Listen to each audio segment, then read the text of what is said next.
नमस्कार दोस्तों, मैं डॉक्टर इकबाल नोमानी मेरे यूट्यूब चैनल पे आप सभी का बहुत बहुत स्वागत करता हूँ। उम्मीद करता हूँ कि आप सब बढ़िया होंगे, मज़े में होंगे। दोस्तों, आज हम एक ऐसे हेल्थ इशू के बारे में बात करने वाले हैं जिसने कई लोगों को परेशान करके रखा है। वो है वर्टिगो, यानी चक्कर आना, जिसे आप कई लोग घुमेरी के नाम से भी जानते होंगे। दोस्तों, ये कंडीशन काफ़ी अनकंफर्टेबल और काफ़ी डेंजरस प्रॉब्लम है। इसके वजह से कई बार हमारी सोशल लाइफ भी डिस्टर्ब, हमारा कहीं आना जाना भी मुश्किल हो जाता है। आप ड्राइविंग नहीं कर सकते हो, बाइक चलाने में आपको प्रॉब्लम होती है, डर लगती है कहीं आप गिर ना जाओ। ये सभी प्रॉब्लम आप अगर वर्टिगो से सफ़र कर रहे हैं तो आप फेस कर सकते हैं। दोस्तों, इस वीडियो में मैं आपसे डिटेल में बात करूंगा कि वर्टिगो होता क्या है, वर्टिगो होने के पीछे रीजंस क्या क्या है, इसके सिम्टम्स क्या क्या है, यानी इसके लक्षण क्या क्या है, और होम्योपैथिक में ऐसी कौन कौन सी मेडिसिन है जिनसे हम वर्टिगो को परमानेंटली ठीक कर सकते हैं, यानी चक्कर आने को परमानेंटली ठीक कर सकते हैं। दोस्तों, अगर आपको या आपके किसी जान पहचान वाले को ये प्रॉब्लम है, ये समस्या है, तो आप ये वीडियो आखिर तक ज़रूर देखिए। लास्ट में मैं आपको एक ऐसी होम्योपैथिक मेडिसिन भी बताऊंगा जो जनरली जो ओल्ड एज पेशेंट रहते हैं, जो हमारे बड़े बूढ़े हैं, उनको अगर चक्कर आने की शिकायत हो तो उनको कौन सी मेडिसिन लेना चाहिए, ये भी मैं आपको आखिरी के वीडियो के पार्ट में बताऊंगा। तो वीडियो को आखिर तक ज़रूर देखिए। अगर ये वीडियो आपको अच्छा लगता है, ये वीडियो से आपको कुछ फ़ायदा होता है, तो दोस्तों वीडियो को लाइक कीजिए, शेयर कीजिए, चैनल को सब्सक्राइब कीजिए, ताकि मेरे सभी आने वाले वीडियोस का आपको नोटिफिकेशन वक्त पे मिलता रहे। दोस्तों, क्या आपको कभी ऐसा महसूस होता है कि जब आप चलते हैं तब आपके आसपास की चीज़ें घूम रही है, या आप जब चल रहे हो तो आप खुद को बैलेंस नहीं कर पा रहे हो, या आपको चलते वक्त आप गिर जाओगे ऐसा महसूस होता है? तो ये सभी सिम्टम्स जो है ये वर्टिगो के हैं। वर्टिगो एक ऐसी कंडीशन है जिसमें आपको ऐसा महसूस होता है कि आप या आपके आसपास की जो चीज़ है ये घूम रही है या ये हिल रही है। हालांकि ऐसा होता नहीं है। ये एक बैलेंस डिसऑर्डर है। ये जनरली जो यंग होते हैं, जो अडल्ट होते हैं, जिनकी उम्र ज़्यादा है, 50 साल, 60 साल, 70 साल या उससे भी ज़्यादा, ये उन लोगों में काफ़ी कॉमन है। जनरली ये बच्चों में नहीं देखी जाती, या बच्चों में वर्टिगो काफ़ी रेयर है। दोस्तों, ये सभी था एक जनरल इन्फॉर्मेशन वर्टिगो के बारे में। अब हम ये देखते हैं कि वर्टिगो होने के कारण क्या क्या है, वर्टिगो किस वजह से होता है। इसका सबसे मेन रीज़न है होने का कि हमें जब कोई ईयर की कोई प्रॉब्लम हो, कान की कोई प्रॉब्लम हो, जैसे कि मेनियस डिसीज, वेस्टिबुलर न्यूराइटिस या बीपीपीवी यानी बेनाइन पैरोक्सिस्मल पोजिशनल वर्टिगो, इन सभी बीमारियों में वर्टिगो की प्रॉब्लम देखी जा सकती है। जिन भी पेशेंट्स को ये कान की बीमारियां हैं उनको चक्कर आने का प्रॉब्लम काफ़ी कॉमन रहता है। दोस्तों, सेकंड रीज़न है इसका वर्टिगो होने का, वो है हेड इंजुरी। यानी आपको अगर सर पे कभी मार लगा है, एक्सीडेंटली आप सर पे आपको कोई चोट लग जाती है, ऐसे लोगों में भी आगे जाके वर्टिगो की प्रॉब्लम होती है, यानी चक्कर आने की प्रॉब्लम होती है। थर्ड रीज़न है माइग्रेन। जिनको माइग्रेन की शिकायत होती है, हेडेक की शिकायत होती है, उन लोगों में भी वर्टिगो की प्रॉब्लम काफ़ी कॉमन है। और फोर्थ इसका रीज़न है कुछ मेडिकेशंस, यानी कुछ मेडिसिन ऐसी होती है जिनके साइड इफ़ेक्ट के तौर पे वर्टिगो की तकलीफ होती है पेशेंट्स को। जैसे कि कुछ एंटीबायोटिक्स होते हैं या कुछ डायूरेटिक्स होते हैं, जिनके बाद जब पेशेंट उनको लेता है तो उनको चक्कर की प्रॉब्लम होती है। दोस्तों, ये सभी रीजंस थे चक्कर आने के, वर्टिगो होने के। दोस्तों, वर्टिगो के सिम्टम्स की अगर बात करें तो सबसे पहले है कि चक्कर आते हैं, पेशेंट डिजी फील करता है। कई पेशेंट को चक्कर के साथ में नौशिया वॉमिटिंग भी होती है, यानी मचलाहट होती है, उल्टी होती है।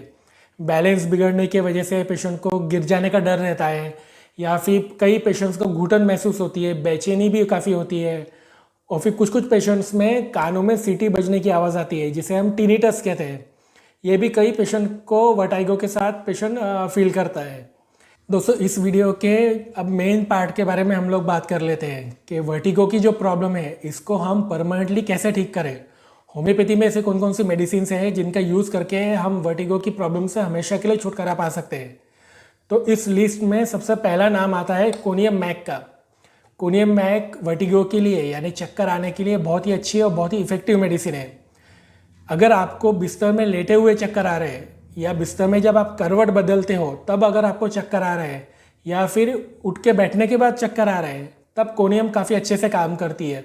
कोनियम मैक 200 की आपको 2-2 बूंद आधे कप पानी में डाल के दिन में 2 बार लेना है, सुबह शाम। या 15 दिन लीजिए। 15 दिन के बाद अगर आपको फ़र्क दिख रहा है तो आप मेडिसिन बंद कर दीजिए। अगर आपको तकलीफ थोड़ी बहुत रह गई है, चक्कर फिर भी आ रहे हैं, तो आप इसको आगे कंटिन्यू भी कर सकते हैं। दोस्तों सेकंड मेडिसिन है जेल्सीमियम। अगर आपको चलते वक्त चक्कर आ रहे हैं या आप जब आपकी गर्दन हिलाते हो या शरीर हिलाते हो, अगर आपको तब चक्कर ज़्यादा आ रहे हैं तो जेल्सीमियम बहुत अच्छी मेडिसिन है। साथ ही में अगर आपको चक्कर के साथ आँखों में भारीपन लग रहा है, आँखों की कोई शिकायत हो रही है, यानी आपको धुंधला दिख रहा है, तब भी आप जेल्सीमियम ले सकते हो। या चक्कर के साथ अगर आपको कमज़ोरी महसूस हो रही है, थकान काफ़ी लग रही है, आपकी बॉडी आपको एनर्जी लेस लग रही है, ऐसे वक्त आप जेल्सीमियम 200 की 2-2 बूंद आधे कप पानी में डाल के लीजिए। ये बहुत ही अच्छी और बहुत ही इफेक्टिव मेडिसिन है ऐसे कंडीशन में। दोस्तों थर्ड मेडिसिन है बेलाडोना। अगर आप नीचे झुकते हो तब आपको चक्कर आ रहे हैं, या फिर आप नीचे झुकने के बाद जब खड़े होते हो अगर तब भी आपको चक्कर आ रहे हैं, तो आपने बेलाडोना ज़रूर लेना चाहिए। बेलाडोना के पेशेंट को ऐसा फील होता है कि जब चक्कर आते हैं तब वो पीछे की तरफ गिर जाएंगे या अपनी बाई तरफ यानी अपने लेफ्ट साइड की तरफ वो गिर जाएंगे। अगर ऐसा आपको भी फील हो रहा है तो आप ज़रूर बेलाडोना को ट्राई करिए। बेलाडोना के जो पेशेंट को चक्कर आते हैं वो अचानक से आते हो, काफ़ी तेज़ चक्कर आते हैं। सेम प्रॉब्लम अगर आपको हो रही है तो आप बेलाडोना 200 की 2-2 बूंद आधे कप पानी में डाल के कुछ दिनों तक के लिए लीजिए। ये कुछ ही दिन में आपके चक्कर काफ़ी हद तक कम कर देंगे। अगर आपको चक्कर के साथ मचलाहट हो रही है, नौशिया हो रहा है, साथ ही में वॉमिट भी हो जा रही है, उल्टी हो जा रही है, और आपको आपके सीने में आपके चेस्ट में भारीपन महसूस हो रहा है, और आप जब चलते हो या एक जगह पे बैठ जाते हो तब आपके अगर चक्कर कम हो जा रहे हैं या बंद हो जा रहे हैं, तब आपने ब्रायोनिया ज़रूर लेना चाहिए। ब्रायोनिया 200 की आप 2-2 बूंद दिन में 3 बार लीजिए और सिर्फ 1 हफ्ता लीजिए। ये आपके चक्कर को भी कम करेगा, साथ ही में जो मचलाहट हो रही है, उल्टी हो रही है, उसको भी कम करेगा। फिफ्थ मेडिसिन है कोक्यूलस इंडिकस। अगर आपको आपकी नींद पूरी ना होने की वजह से चक्कर आ रहे हैं, किसी वजह से आपकी नींद पूरी नहीं होती है और फिर अगले दिन पूरे दिन आपको चक्कर आ रहे हैं, तो कोक्यूलस काफ़ी अच्छी मेडिसिन है। कोक्यूलस के पेशेंट को चक्कर के साथ नौशिया वॉमिटिंग भी होता है, यानी मचलाहट भी होती है और साथ ही में उल्टी भी होती है, और उनको ये चक्कर जो है ये अपने फोरहेड में ज़्यादा महसूस होते हैं, यानी हमारे सर के सामने वाले हिस्से में चक्कर ज़्यादा महसूस होते हैं। साथ ही में कोक्यूलस ये उन लोगों के लिए भी बहुत ही अच्छी मेडिसिन है जिनको बस में ट्रैवलिंग करने से या कार में ट्रैवलिंग करने से चक्कर आते हैं या उल्टी भी हो जाती है, तो उन लोगों ने भी कोक्यूलस को ज़रूर ट्राई करना चाहिए। कोक्यूलस 200 की आप 2-2 बूंद आधे कप पानी में डाल के लीजिए दिन में 2 बार, और ये खाने के पहले लीजिए। लगभग 1 महीना लेंगे तो आपको उससे काफ़ी अच्छा फ़र्क पड़ जाएगा। दोस्तों वीडियो के स्टार्टिंग में मैंने आपसे कहा था कि मैं लास्ट में एक ऐसी मेडिसिन बताऊँगा जो ओल्ड एज में जो बुज़ुर्ग है, जिनकी उम्र ज़्यादा है, 60 साल 70 साल या उससे भी ज़्यादा, उन लोगों में अगर चक्कर आते हैं तो कौन सी मेडिसिन यूज़ करना चाहिए। तो दोस्तों वो मेडिसिन है रस्टॉक्स 200। ये जिनकी उम्र ज़्यादा है उनके लिए काफ़ी अच्छी मेडिसिन है। जिनको चलने से चक्कर आते हैं या जिनको चक्कर आने के वक्त अपने हाथों पैरों में काफ़ी भारीपन महसूस होता है, ऐसे बुज़ुर्ग लोगों के लिए रस्टॉक काफ़ी अच्छी मेडिसिन है।